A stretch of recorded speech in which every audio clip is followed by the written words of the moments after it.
In either case, the conclusion is currencies continue to weaken. Second tier currencies collapse. Third tier currencies all collapse. The first tier currencies weaken 15, 20%. And the only place you can run to save your life force, to avoid, in essence, what is a heat death or an energy death by having all the energy sucked out of your body, is you have to encrypt your life force, right, on a network which is beyond nation state control. And there's one of them. But Charlie, not to be outdone, says Bitcoin is like trading in newly harvested dead baby brains. What the fuck, Charlie? Newly harvested dead baby brains?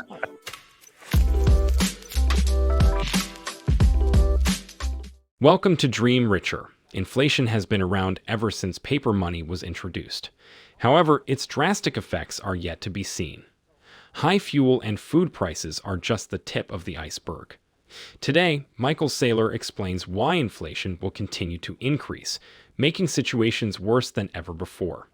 He goes as far as to say that there is only one solution to this problem, and it's very simple. The solution for everyone is to encrypt all their life force, meaning all your wealth and financial support on a network that is beyond nationwide control.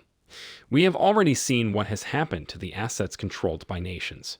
Just take the American dollar, for example. One American dollar in 1800s is now worth $22.82. That's almost a 23x. The dollar had an average inflation rate of 1.42% per year from 1800. But today, its inflation is almost up by 2,181.78%. This means that today's prices are 22.82 times higher than average prices since 1800. Even though inflation might be good news for homeowners and real estate investors who can gather more equity from rising prices, but that's only up until the inflation bubble pops. By the way, we are only talking about the American dollar, which has performed relatively well compared to other currencies. As Michael Saylor argues, the future doesn't look too good for other currencies because of inflation. As he argues, we may see some of them collapse overnight. These include second and third tier currencies like Argentine peso and Nigerian naira. If you find the video helpful, then don't forget to subscribe. Let's get right into it. Here's the thing. Housing prices in this city are up 40% in the last 18 months. Did the houses grow? Did they get more efficient? Did something good happen to the homes? No, they wore out. They went down in value, but the dollar lost value.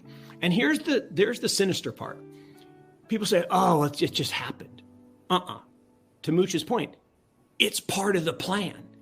The plan is to impoverish the masses, make them dependent on the people at the top, give them handouts. What did Gavin Newsom just say? Oh, I'll give you money. What did Quebec just say? Oh, I'll give you money. What did Germany just say? I'll give you money. That's dictator playbook 101. Dictatorships have been doing that for years. You create a problem through impoverishing the masses. Your cronies all get rich because the value of their assets goes up because you inflate the currency away. Zimbabwe, Venezuela, Argentina. And then you hand them free stuff to buy their votes. I ask all the time, how can these bad people stay in power? They pay for the votes. That's the problem. It's not inflation. It's currency debasement. It's debauching the currency. There's a difference. Inflation is caused by demand pull.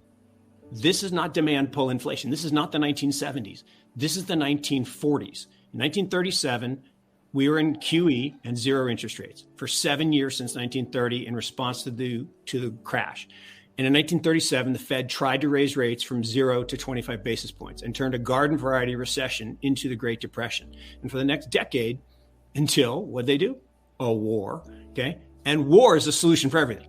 So whenever there's economic problems, okay, if Russia's got economic problems, what do? They start dropping bombs in the desert. If we have economic problems, what do? We start dropping bombs in the desert. Afghanistan has been occupied for 100 years between the United States and America. I mean, between Russia and the United States, back and forth, back and forth. It's an economic remedy for the problems that are created by bad policy. And the bad policy, the bad monetary policy, is what's gotten us here. And this idea that the Fed can somehow stop that thing that you just showed, the 98% increase in commodity prices, by 25 basis points in interest rates, comical, absolutely comical. It's going up. Okay, I think we're living through a crypto reformation, and there's going to be a great exodus from the fiat currency system.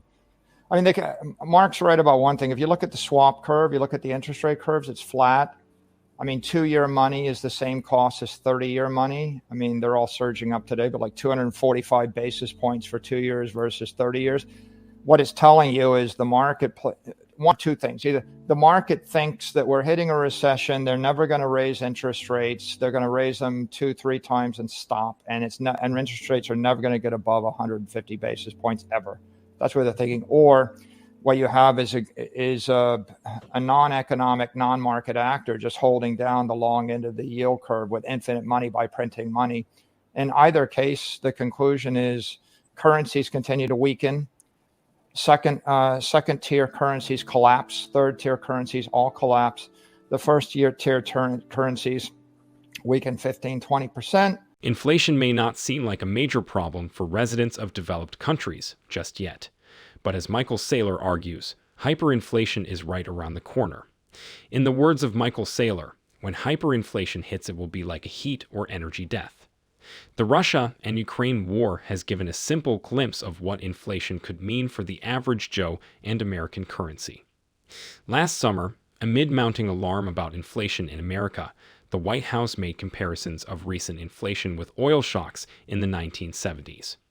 In fact, today's inflation closely resembles the dislocation after the Second World War, when supply shortages interacted with pent-up demand. It's clear that the currency is headed into hyperinflation. As Michael Saylor argues, the Feds could totally crash the market if they keep printing money, which is why the average Joe must learn to depend on money managers other than the Feds. And I think if we come back to the big theory of money here, right, under the gold standard, if the dollar was backed by gold, it was stable, to Mark's point. But if we thought about it deeply, gold is not perfect money. Gold has actually got a half-life of 35 years. The reason the dollar was stable was the economy was growing on average 2% a year, and the supply of money on average was growing at 2% a year. And if both of those things peg, and if you're an economist, you realize it's almost impossible to grow anything more than 2 or 3% a year over the course of a long period of time. If we had perfect money, the value of the dollar wouldn't have stayed constant. The value of the dollar would have increased by 2 to 3% a year. And over the course of 30 years, you would have doubled your wealth by just saving money or more. And everything just keeps getting cheaper. So under perfect money, you have deflation. Under gold money, you have constant prices. Mm-hmm. Under fiat money, you have rampant inflation. And most people, they've got this fiction that, even if you look at official government documents, they keep talking about purchasing power, and they calculate it based on CPI, and they tell you that your money lost 95% of its value. That is not true. Right? If you look at the last 100 years, take the US dollar. I'm sitting in a house that cost $100,000 in 1930. I have the bill of sale on the wall, and Zillow thinks it's worth $28 million right now. The money lost 99.5% of its value over 80 to 90 years. So I guess the metaphor would be, what if Anthony, what if I told you I was going to make you 20 years older so that I could be 20 years younger? And what if I told you I was going to take all of your children and accelerate their age to age 75 so that I, at age 65, could be rolled back to 30 because I'm so brilliant that I know your future and I should run the country for you for another 30 years? What you really have is a parasitic situation where you're siphoning off the life force and the energy from the working class to the property class, from the free market to the centrally controlled government to the government. So what's going to happen, right? Intelligent people are going to watch YouTube, and they're going to realize that the currency has a half-life, right? The US dollar had a half-life of 10 years. And now it has a half-life of 5 years. And every other currency has a half-life of 3 years. Gold has a half-life of 30 years. Bitcoin has a half-life of forever, infinite, forever. Once people figure that out, you have a mass exodus, an evacuation, not from Europe to the New World, but from real space to cyberspace. The money goes from analog to digital, and it goes from unencrypted to encrypted. And the only place you can run to save your life force, to avoid, in essence, what is a heat death or an energy death by having all the energy sucked out of your body, is you have to encrypt your life force, right, on a network which is beyond nation state control. And there's one of them, right? Bitcoin. That's what we're talking about. I think that's what happens, right? I mean, the intelligent people are going to exit, right, on an arc of encrypted energy. And the ignorant ones are not going to exit, and they're going to have the life force sucked out of them. Look, I think we're winning the battle, right? I mean, if you look at every single critic, you could make a list of 100 critics of Bitcoin and digital property over the past 5 years. Battle, right? I mean, Larry Fink was a rampant critic, and he's starting to sound like an advocate now. Blankfein, David Solomon, right? The presidents of and the heads of every major bank, they've all flipped. First, they embrace it with analysis. Then they'll, Ken Griffin was a critic, and now he's flipped to start trading it, right? So all the major Wall Street hedge funds and the major banks and the major regulators were much more critical 24 months and 36 months ago than they are today. I think I would approach the skeptics and I would say, look, Joe Biden says that it's really important to 40 million Americans. What do you think about? Generally, the president has a lot of power, Anthony, right? I've noticed the presidents of the United States are able to encourage all sorts of behaviors. Some of them I don't even, advocate, but they have a lot of power. And I will make the one point. When's the last time in your memory, maybe that the president of the United States endorsed a new asset class to every government agency, noted that 40 million Americans want it, it's growing exponentially, and ordered everybody to embrace it? When was the last asset class before Bitcoin where that happened? No, so the answer to that is never, but in 200 years in the history of the country, when did the president ever endorse something? Never, but I'm going to give you an analogy, which I think you guys will agree with, okay? No regulator, no state or local government wanted Uber, but you know who wanted Uber? The people wanted Uber. And so when the president's looking at that, he's got 40 million people that already own it. It's a fait accompli. You know what I mean? And so ultimately, we're still in a society where these elected officials have to respond to the will of the people. And so, the answer is never. But I can show you things where the politicians get moved by what's going on inside the society. It's clear from Mr. Saylor's explanation that the global situation will get worse because of increasing inflation.